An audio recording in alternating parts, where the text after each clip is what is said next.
So yan ang maganda sa ano, mayroon tayong tanim na Madre de Agua. Alam mo lang kambing na mayroong Madre de Agua sa palibot. So ayan, aakyat lang siya.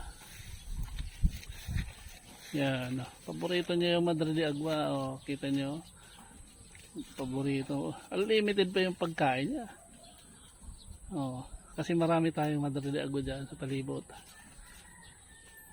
Isa sa paborito ng kambing na to. Kaya lang hanggang ngayon hindi pa rin siya nagbubuntis, pero ayan yung lalaki, oh, kasama niya, di ba? Tibay, oh. Oh, di ba? Oops, parang nakalata siya. Binibideo ako ni amo. Ayan, palakad-lakad lang sila dito.